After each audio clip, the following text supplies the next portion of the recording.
It's time for the Spoony One! Wrestling Show! It's time for the Spoony One! Wrestling Show! Well, good news is that there was more than 6 minutes of wrestling on Impact. Yeah. And amazingly, the majority of the wrestling that was on the show wasn't on Reaction. On the other hand, I'll just tell you this now. I'm not watching Reaction. No.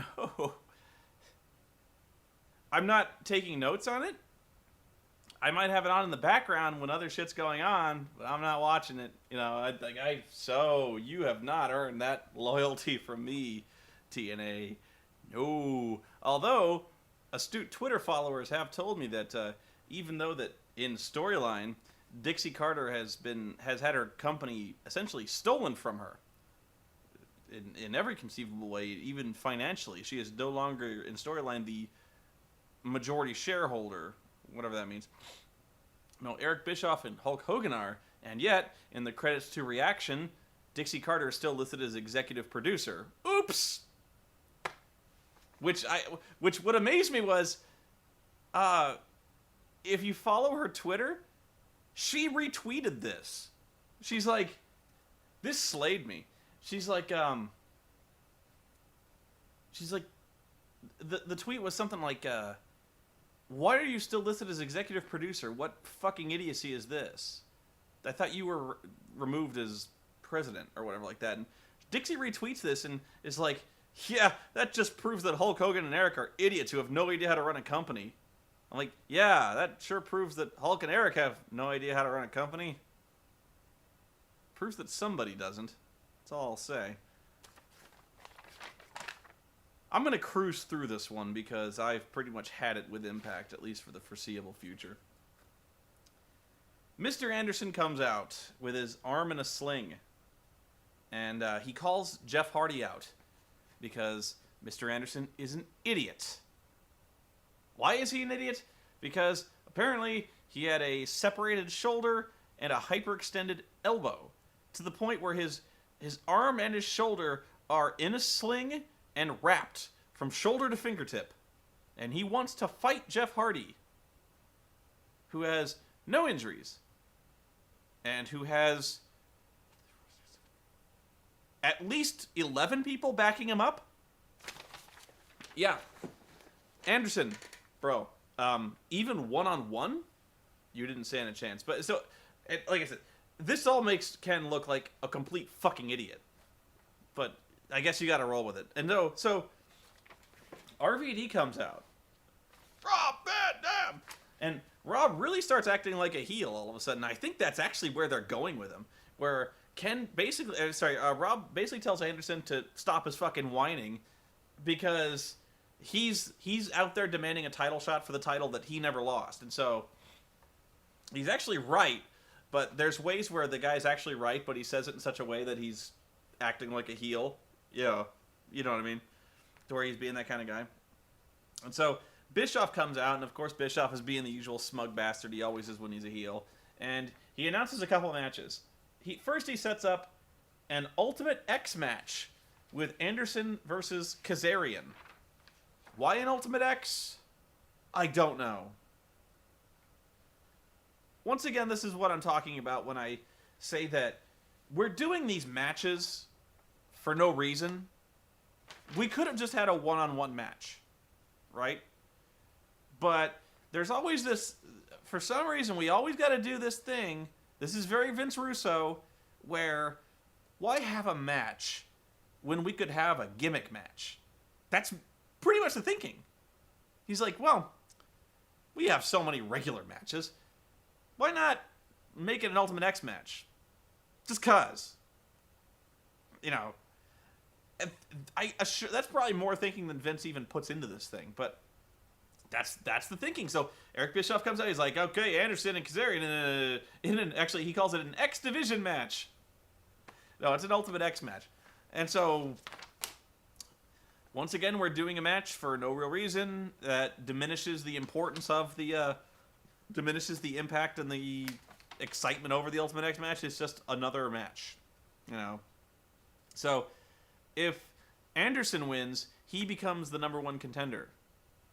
Rob Van Dam, on the other hand, gets no such match, even though he's completely right in that he never lost his title, and so by all rights he should be first in line. But no, Anderson still gets a #1 contenders match, and Rob gets to team up with Sabu against Beer Money. And, of course, Bischoff, as he leaves, he says, "I'm not saying nothing, but Rob, you know, Jeff Hardy turned on you. Just about anybody could turn on you, so I'd watch your back." And he's like, ah. And since Rob is an idiot, he instantly believes Eric. And really, what I wrote was, Rob is backstage. He goes backstage and he's furious. He finds the ECW guys, you know, like Tommy and Stevie and shit like that, and he's fucking yelling. He's pissed off. He wants to know who set him up, and he's like, "Who's gonna turn on me next? Is it gonna be you?" And like Raven says something. He says something, and so Rob starts beating up Raven, and of course Raven didn't set him up. But I was like, you know, last week I said that Rob Van Dam was a fucking idiot because he kept pointing his thumbs at himself and costing himself basically the match several times against Abyss. You know, like he was more concerned with like pointing his thumbs at himself than beating up the guy who put him in a coma. So, but apparently that wasn't a plot hole. We are actually making the fact that Rob Van Dam is a fucking idiot a defining trait of his character, because he instantly believes Eric Bischoff, the guy who has lied to everybody and stolen a company. He's like, "Oh my god, he's right, there's a traitor among us." And so Rob's a fucking idiot. Then they endlessly recap the Jersey Shore thing where, oh, this is how much it already affected me. JWoww came to the Impact Zone, and they paid her $15,000. $15,000 to fake slap fight with Cookie in a segment that couldn't have been more than 3 minutes long, that everybody shit on, and sucked. So apparently we're going to do this thing where, then we had a match, Robbie E versus Amazing Red, and they job Amazing Red out immediately after he won the X Division title, so welcome back to Jobberville, Red. We missed you. I wrote, the only thing I could focus on during this whole match, because the match sucked, was that Taz started sticking up for Hogan and Eric's regime, saying they've given us no reason to mistrust them. What, other than the multi-million-dollar fraud that they perpetuated on a company? The fact that they stole it? The fact that they systematically lied and have assaulted and crippled numerous people in their road to stealing this company? The fact that they almost crippled Rob Van Dam, that they have severely injured Kurt Angle and Samoa Joe and Mr. Anderson not 5 minutes ago in the very ring. So they've given us no reason to mistrust them. And here's, I'll get back to this, but I know that they're really trying to pull the heel trigger on Taz, because I think they really are tired of two baby faces on the announce booth. But it really makes, they've given us no reason to mistrust them. Jesus Christ. So Robbie wins with an RKO and cuts a promo on Jay Lethal, and the crowd completely pissed on all this. Like, they hate, and not in that good way, they hate Robbie. They hate this whole Jersey Shore shit because it's stupid. They don't want to see the Jersey Shore guys. They don't want to see JWoww. And they sure as shit don't want to see a chick, an annoying, shrill, big-titted chick they've known for like 5 minutes total. They certainly don't want to see her wrestle the annoying, big-titted bitch from Jersey Shore in a really horrible wrestling match, undoubtedly on pay-per-view, for which she will be paid $15,000. The crowd chants boring. They mainly chanted boring, but they chanted shut the fuck up. Just god-awful. This whole thing is awful. This is where it gets weird. They cut to Mick Foley's book signing tour, And I wrote, Brian Kendrick acts like a fucking idiot at the Q&A. This was 5 minutes. They showed Mick Foley signing books, and Brian Kendrick asks stupid questions about the book. I guess it was a little funny, but I had, like, here's a very simple question. What did this accomplish? If you can answer that fucking question, you win the Cupid doll. Because this accomplished fucking nothing. Well, okay, I'll tell you what it accomplished. It accomplished making Mick Foley look completely unconcerned with the hostile takeover of TNA, and it made Brian Kendrick look like a complete nut job who can't wrestle. Mission accomplished. Fortune is out back, and I couldn't catch a fucking word of it because they're all talking endlessly over one another. One thing I forgot to mention was the Pope. They did a video package of the Pope in New York City, who's at a strip club, getting a lap dance from a woman who had all her clothes on. And the Pope was like, I want to fight you, AJ Styles, I want to fight you. And he says, I want to fight you like 8 times. So they go backstage to Fortune, and they're all making jokes and talking over one another. AJ says he'll accept the Pope's challenge. He's even going to put his title on the line, and he's going to make it a street fight. And I wrote, so AJ can just decide when he wants to put the title up. This isn't determined by the championship committee. He can just decide, I feel like putting my belt on the line this time, and I'll make it a street fight. So AJ Styles can book his own matches. And then he's like, hang on a second, where is my belt? And they start looking around for AJ's belt. And then Flair goes, oh, here's your belt. And they pick up the belt, and there's a Smirnoff Ice. Oh, they all go, oh, you got iced. And then Flair drinks the Smirnoff Ice. Again. What?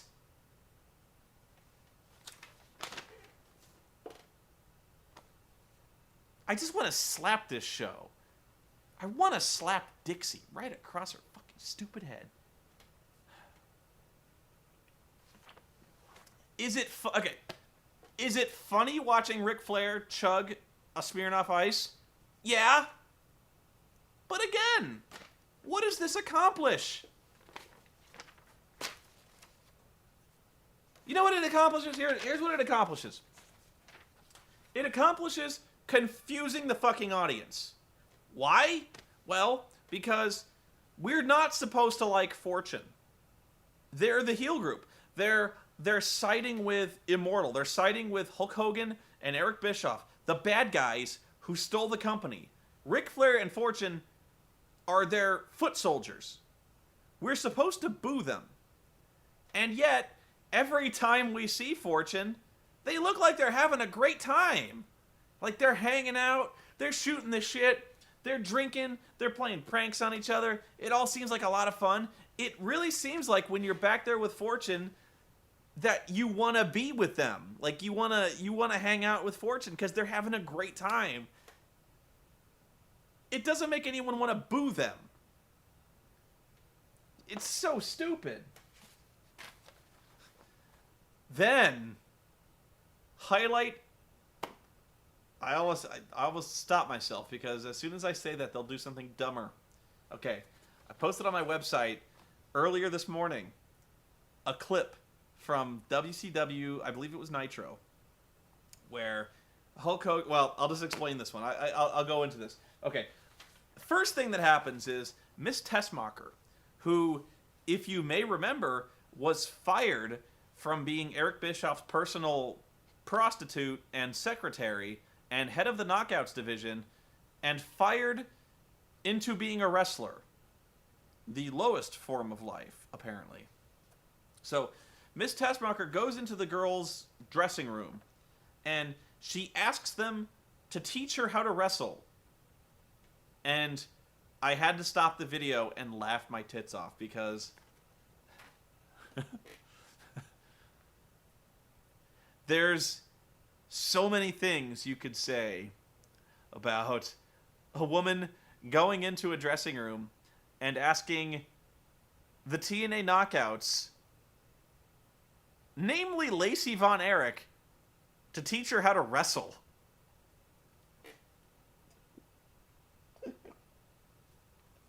I could have just gotten up. Like, honestly, I considered just ending my review there because you can't top that.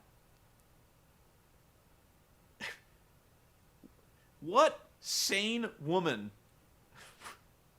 is like, she has a problem, okay? She has to wrestle. What sane woman goes, you know who I need to ask to teach me how to wrestle?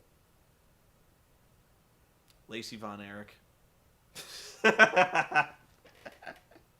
She couldn't, especially after, like, the reaction to her asking is, she was a bitch to them for weeks. And they tell her to get the fuck out of the locker room because they don't want to fucking talk to her. Because they're like, you're a bitch, get the fuck out. So she leaves. Miss Tessmacher, you'd think she'd ask someone who could wrestle, like a man.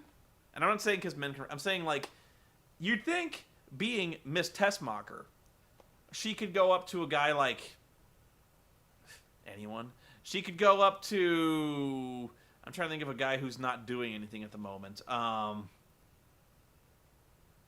The Pope, for instance, and say, would you teach me how to wrestle? And, like, teach me how not to die in the ring.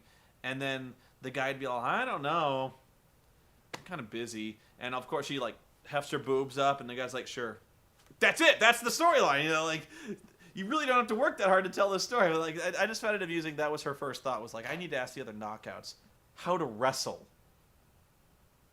But that's not the funny part. This is the funny part. And the first time it happened, it was so poorly shot, I didn't know what the fuck happened. So I watched it again. And those are the best segments, when I don't know what the fuck happened the first time, I watched it again. And there were 2 of them in this show. They were that good. So, everyone leaves for some reason, except for Pirate Whore. And Angelina Love is sitting there, fixing her hair or putting makeup on or whatever. And then the camera pans over, and standing behind Pirate Whore is Katie Lee Burchill. If you don't know her, she was Pirate Paul Burchill's sister. And she's got like a white streak in her hair, and she's standing there, and she's, how do I describe this? She's standing there looking like an alien. She stands like rock rigid, staring straight ahead, not looking at Angelina. She's staring straight ahead, and she's very close, and she's like, hello, my name is Winter. I'm a great admirer of your work.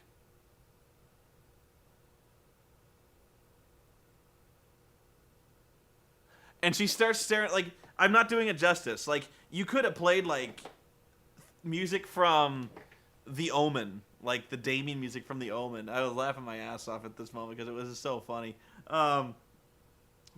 She's staring. I'm crying. I'm sorry. She's staring straight ahead. My name is Winter. She was talking like a robot. That's why I said she was talking like an alien. It's because it was completely monotone, and she had no inflection to her voice. She's like, my name is Winter. I'm a great admirer of your work. And then Angelina's like, okay, thanks. And she like, Winter reaches her hand out, and Angelina shakes it, okay? And then the camera kind of does one of these, like, she's like, Winter, like, imagine this coat is Winter, and so it's like, Angelina turns around and starts to shake her hand, okay? And she's shaking her hand, and then the camera kind of pans this way. And then, I think it's Velvet Sky comes in the room, and it's like, Angelina, who are you talking to? And Angelina goes, what? Oh. And then the camera pans over, and there's nobody here. Okay? Hang on. It pans over, and then it pans back, and there's nobody there. And then Angelina goes, did you see there was someone here. And Velvet's like, there's no one here. And Angelina goes, there. And Velvet says, okay, I guess we've all got our little imaginary friends. Woo. And so, there's no explanation for this. This was a ghost. There was no other way into or out of that locker room. Velvet would have seen her leave. So Angelina was talking to a specter.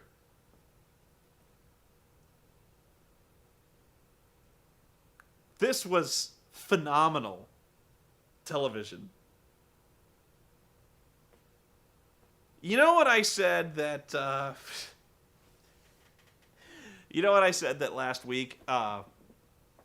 Vince Russo, ever since this whole Immortal thing came down, was basically the new version of the NWO. That I said it was almost like they compressed the entire last year of WCW into a 3-hour show, like repackaging the very worst angles in that last year, up to and including the finger poke of doom. I missed some because they found one that I'd forgotten about up until I saw this. Go back and look at that clip if you haven't seen it now. The clip I posted below the one, the Hulk Hogan clip, where Hulk Hogan is being tormented by the Ultimate Warrior. And so Hogan goes into his dressing room, and all of a sudden, behind the mirror appears the Ultimate Warrior, who's kind of going, like not saying anything. He's just kind of doing his Destrucity thing, where he's like, and Hulk Hogan is like, he's talking crazy, because at this point, Hulk Hogan is crazy, because he's being haunted by the Ultimate Warrior, and he's seeing the Ultimate Warrior where there is no Ultimate Warrior. And Eric Bischoff comes in, and he's like, who are you talking to, Hulk? And Hulk's like, brother, don't you see? It's the Warrior, man. And Eric's like, I don't see shit. What are you talking about? And Hulk's like, it's the Warrior, man. It's the Warrior. Yes, Warrior. I will fight you. And the Warrior's like, ah. And Bischoff's like, the fuck are you talking about? The Warrior's not there. There's nothing there. It's just you. But we can see the Warrior. You know? Like, Hogan can see him, but Hogan is crazy. But we can see the Warrior. So, he's really there.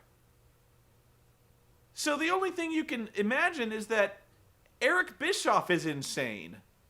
Because he's the only guy doesn't see the Warrior. And as soon as I posted that link, a bunch of people reminded me that they've done this before. Or they've done this since. Not TNA, but they've done this a couple times with Kane. I think it was. What was it? Yeah, it was like, I think they did it twice with Kane. Where, I think one time was like the May 19th thing where Kane was being tormented, and there was another time where I think it was like Jack Swagger. Again, my memory for stuff is a little muddled when it comes to stuff like this, but like, I remember Kane was like haunting somebody, and Jack looked in a mirror, and he saw like an image of his own dad in the mirror that was covered in blood. Like, because Jack Swagger had pissed Kane off, and so he was like, he was going to beat up his dad. And so he looks in the mirror, and all of a sudden the mirror shifts, and we see Jack Swagger's dad covered in blood, and he's like, oh my God! And we were just, that wasn't quite as bad, honestly, as the Hulk Hogan thing, because with that one, they pretended like Eric Bischoff couldn't see it. You know, with the Jack Swagger thing, everyone saw it, but they were like, Kane's got magic! Did you see that? And I'm like, yeah, I saw it. But yeah, that was... They are copying with Katie Lee Burchill the Hulk Hogan haunted by the Ultimate Warrior angle. This is amazing. Amazing television. There is nobody in the world could watch this and take this seriously. It can't be done. It just can't. I spent 15 minutes talking about that. I'm sorry. Now, if you missed what I said before about Fortune describing AJ Styles challenging the Pope to a street fight, actually, I didn't say this. AJ said, I'm going to put my title on the line. It's going to be a street fight. But what I didn't mention was this next little factoid that comes up. Flair gets iced. And then Eric Bischoff comes in and he breaks it up. And he's like, I hate to do this to you guys. I don't want to be a buzzkill.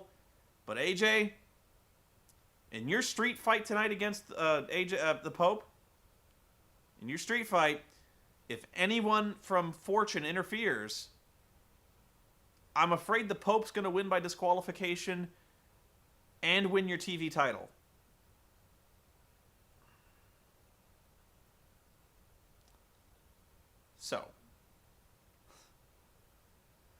So begins AJ Styles versus the Pope in a fight with disqualifications. And not only can this no disqualification street fight end in a disqualification, but the title will change hands on the disqualification. Oh.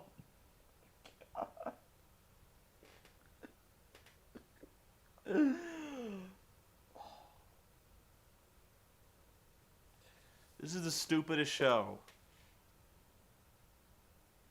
I've ever seen.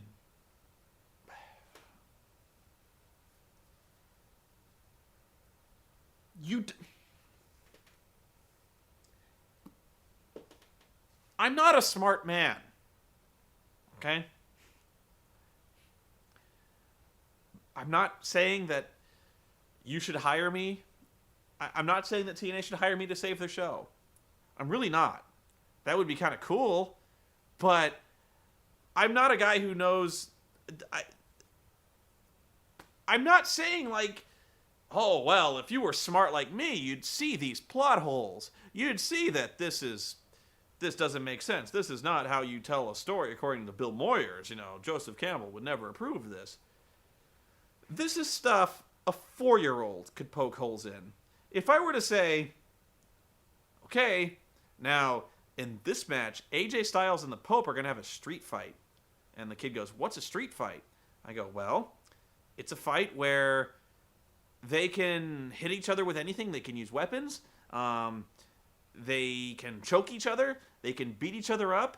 And the kid goes, oh, so it's like no disqualifications. They can do anything and not worry about getting disqualified. I'd be like, right.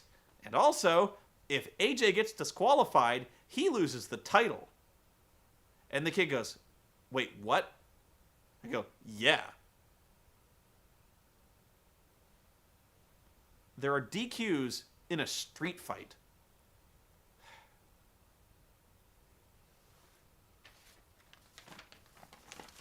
Right away, this is the kind of shit that goes on where even though the match was pretty good, I was too busy writing out just how fucking pissed off I was about this insane horse shit that I didn't even bother watching the match. By the way, this match was longer than every other wrestling match's combined runtime.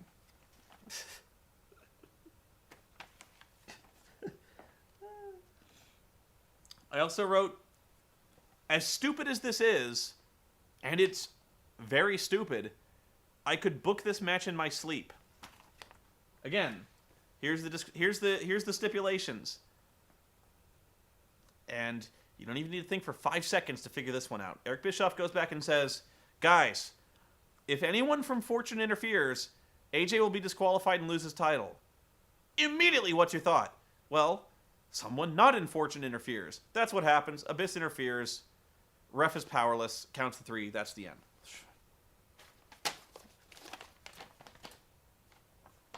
They fucking no clue what they're doing.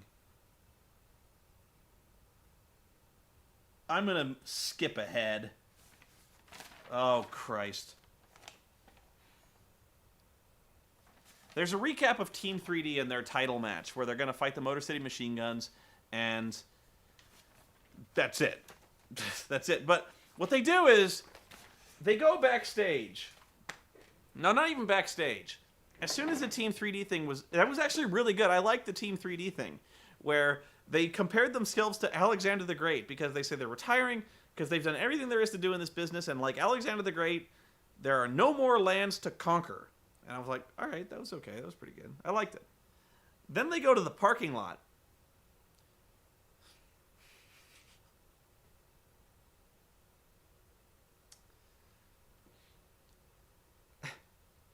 Just about every aspect of this, everything I'm about to say is entirely true. Okay? I am not exaggerating. I'm not making any of it up. And I have no idea why any single thing that I'm about to say actually happened. Okay. They go to the parking lot immediately. Why? I don't know. But they go there. The Motor City Machine Guns are in the parking lot. And they are tossing a football between one another. And they are doing this at a distance of about 6 feet. Which immediately raises the grim specter of Tommy Wiseau playing catch with people in the room. But the Motor City Machine Guns are basically reenacting a scene from the room by tossing a football back and forth. Why? I don't know. Because playing catch is fun? From 6 feet? Okay. Other things are happening. The other things that are happening are... Which one do I say first? Okay.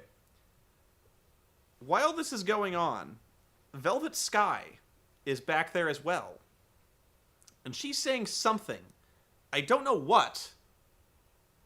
But she's trying to get Chris Sabin's attention. But he is too engrossed in the game of catch to pay attention to the gorgeous woman who is basically tugging on his sleeve trying to get his attention. At the same time, Velvet Sky has a pastry. I think it's a cupcake. Or a pie. Like a really small pie. It might have been a cupcake. I will say she had some form of iced baked good in her hand.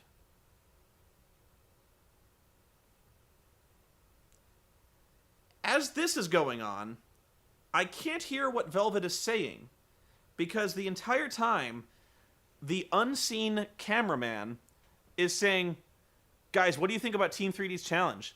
Guys, what do you think about Team 3D's challenge? Are you going to respond to Team 3D's challenge? Chris, Team 3D's challenge, what do you think about it? Chris. And eventually, Sabin goes, what?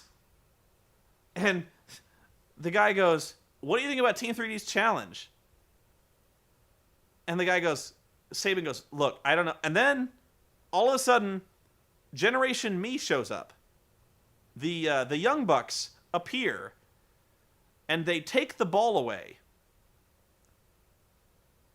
And they throw the ball at Chris Sabin in the back of the head. And they bonk him with the ball. And so Sabin spins around and he's fucking furious. And they all start to argue. And they start to argue and yell at each other like, what the fuck was that? You hit me in the fucking head with a ball. And they're like, and Generation Me are just like, what are you going to do about it, butthead? What are you going to do?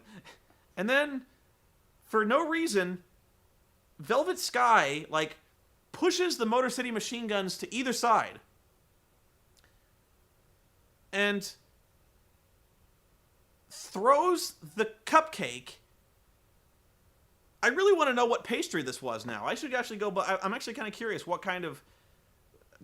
She takes the cupcake, and whichever one is the blonde one, she throws the pastry in his face.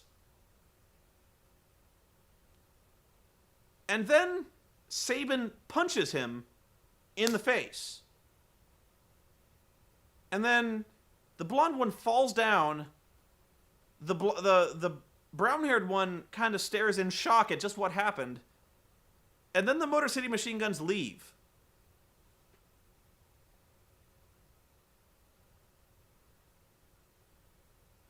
I have no clue what the fuck just happened. They were playing catch. Generation Me arrived. Velvet Sky came out of nowhere, threw a pie or a pastry in one of their faces, and then they left.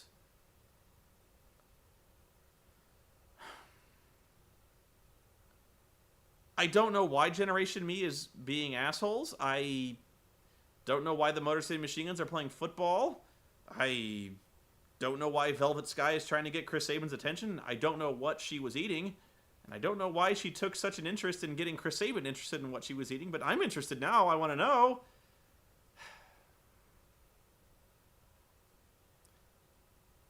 I'm truly dumber for describing that scene to you.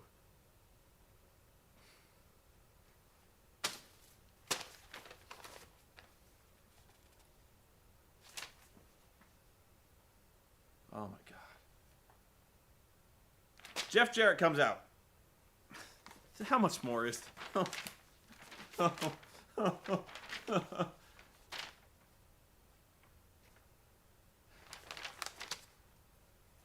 Woosa.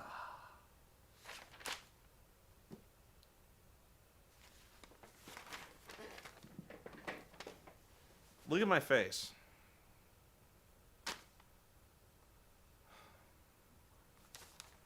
This is what the show is doing to me. Jeff Jarrett comes out, and he says he's sorry. He wants to apologize to Kurt Angle.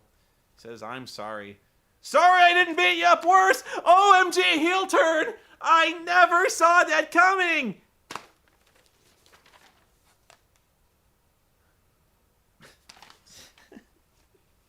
I'm sorry.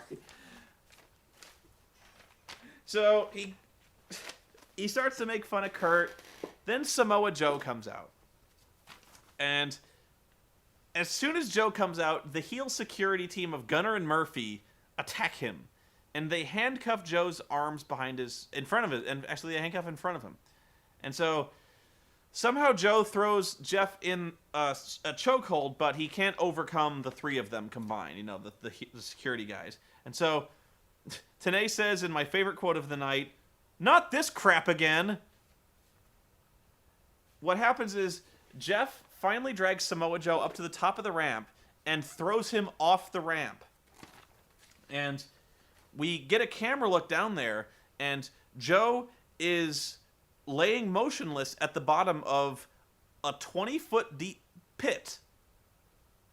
Really. And there's blood, a huge amount of blood, coming out of his head. Joe has just been hurled down a 20-foot precipice and has severely injured his own head. So, hey kids, wrestling. Then,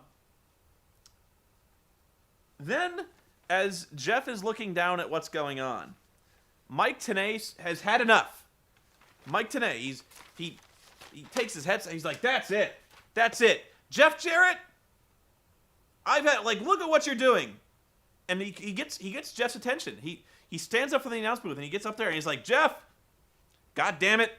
This has gone on long enough. Do you see what you're doing? Do you see what's happening? You've gone too far. You've lied to us. You've sent this company down the toilet. How dare you, Jeff Jarrett? Shame on you, Jeff. 8 years you've been giving us pep talks, saying about how we have to be the TNA family, and you fucked us over. And, Mike today is, really pissed off. And then they kind of fade to commercial as Jeff is kind of thinking about what Mike today said. But, yeah, Mike today finally stepped up. And so, I said attempted murder. It's fun when it's on camera with thousands of witnesses. So, they come back from commercial. And after this, the entire rest of the show, Taz is really upset. Taz is, he's you can tell he's bothered. Taz is like, Mike today, I gotta say, I don't really approve of what you did. And Mike's like, the fuck are you talking about? And Taz is like, well, I gotta tell you, I think you really crossed the line. I think you were a little unprofessional back there. And Tenay's like, what the fuck are you talking about? He's like, well, when you got up from the announce booth and you got in Jeff Jarrett's face, I think that was uncalled for. And Mike's like, are you fucking kidding me? And Taz's like, I'm just saying, we're commentators. We don't do this. You crossed the line, Mike. That's all I'm saying. And he's like really upset. The entire show, the rest of the show, he couldn't talk about anything else. He couldn't call the matches. He was like, Mike, they're arguing back and forth, and Taz is like, well, Mike, I just think you've lost your objectivity here. And Tenay's like, so, yeah. Taz is calling Mike Tenay out on being unprofessional in leaving his role as a commentator and getting himself involved in storylines. This after two things. He's giving Mike Tenay this speech not only a week after Taz did the exact same thing when Jeff threw Kurt Angle into the stage. Taz said, that's it, I can't stand no more. He gets up and he gets in Jeff Jarrett's face. So Taz just did this. Not only that, but he's calling another man unprofessional minutes after he just watched another man throw Samoa Joe off a 20-foot pit, giving him severe physical brain injury. He's calling Mike Tenay unprofessional after we just witnessed an attempted murder. Beer Money versus RVD and Sabu. This was not a good match.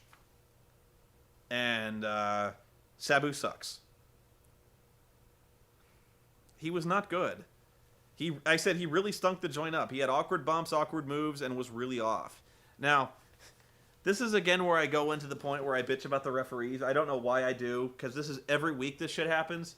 And I call it out every week, and I might as well just be just pissing in the wind. There comes a point where, at the end of the match, they're holding Rob up with his arms pinned behind his back. And James Storm gets the beer, and he does the thing where he spits the beer in the guy's face. But Rob ducks, and he spits the beer in Robert Roode's face. So, this is not a DQ in any way. Even though, let's consider what would have happened had Rob not moved. James Storm would have spit the beer in Rob's face, and in theory, that would have been a disqualification. Yes? But even though he attempted to use a foreign object and blind his opponent with beer, since he missed, it was not a disqualification. Immediately after that, Sabu grabs a chair and goes to swing it at one of Beer Money, but the other guy ducks, and Sabu accidentally hits Rob in the face with the chair.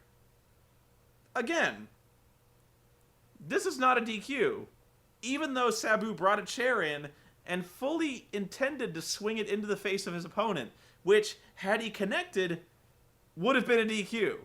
But since he just clocked his own partner in the face with a chair, that's okay. The match continues. So, of course, Rob Van Dam, being an idiot who believes everything Eric Bischoff says, now thinks Sabu is the one who double-crossed him or is trying to betray him to Immortal, even though Sabu spent 95% of the match getting his ass kicked by Beer Money. So if this was illusion, if this was subterfuge on Sabu's part, he's really suffering for his art. You know. Then Mickey cut a promo on Sarita riding a plastic bull. Sarita versus Mickey James. I wrote, I have no idea if Sarita is a heel or not. I haven't seen her wrestle in months. Mickey kicks her ass. Then we go to Anderson. This is a weird... Anderson's backstage, kind of sitting on a crate or something like that. And he's like, yeah, I got an Ultimate X match against Kazarian. And I'm hurt. I'm hurt bad. And you have no idea how bad I'm hurt. He's like, but, I got a hyperextended elbow. I got a separated shoulder. I can't move my arm. I got a broken leg. I got to get out there. And I'm like, wait. What? I rewound it. And he says, I got a hyperextended elbow. I got a separated shoulder. I got a broken leg. But I'm going to go out. I'm like, a broken leg? What? Mr. Anderson just claimed he had a broken leg.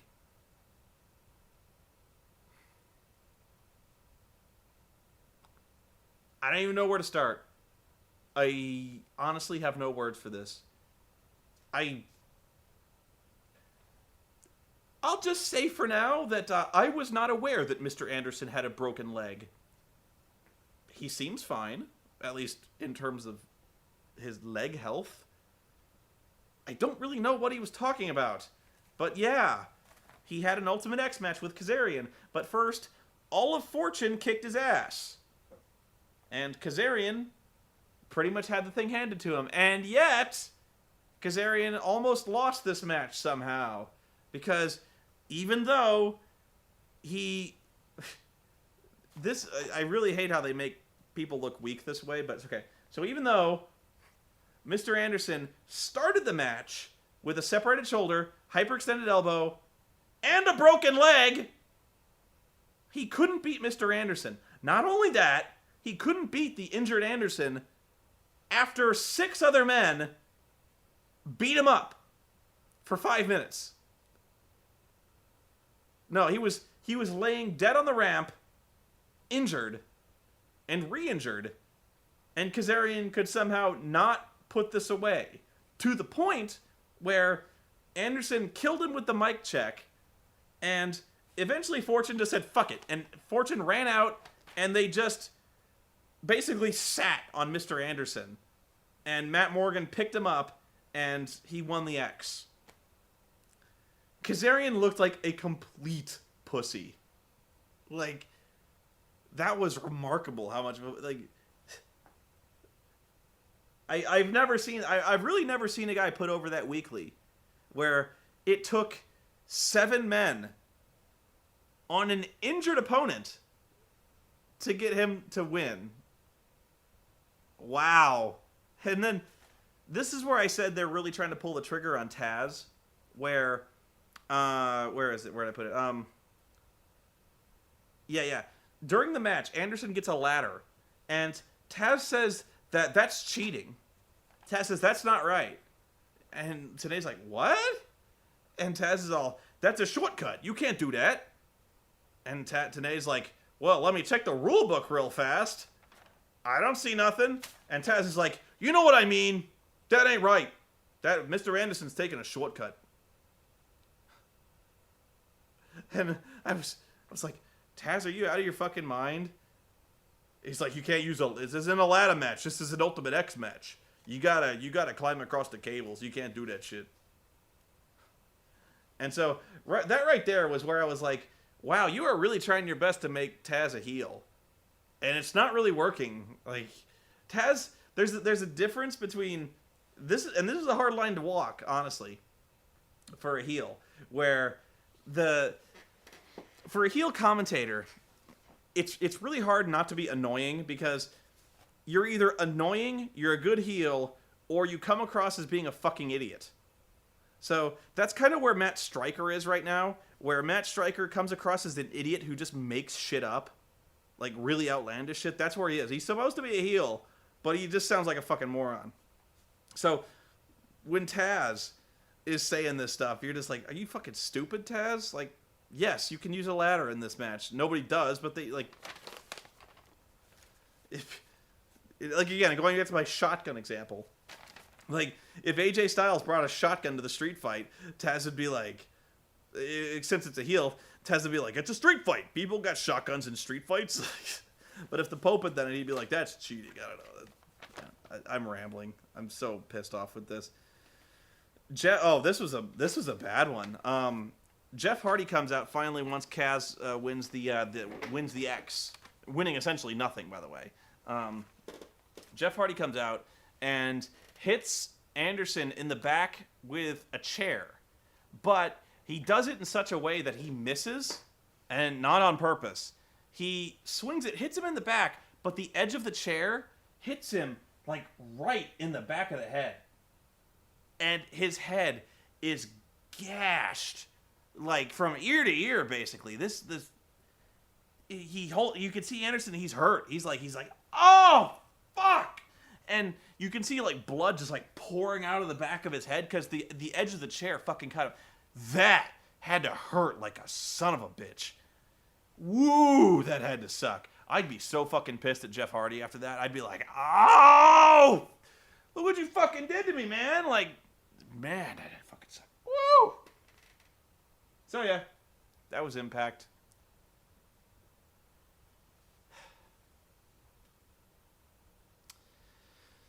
I feel like I should, I actually feel a little bad that I called for a Twitter flood on Dixie Carter because A, it didn't really accomplish anything. B, it was immature. And C, honestly, I'm above that. You know, I really am. I don't need to do that.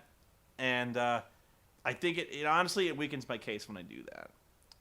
So I feel bad that I called for the Twitter flood. I'm not going to say I'm sorry. But I don't want to do that anymore. It's just not the best way, I think, to get my... I thought...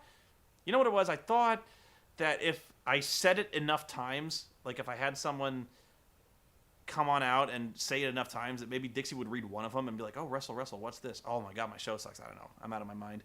But yeah, I thought maybe that would happen.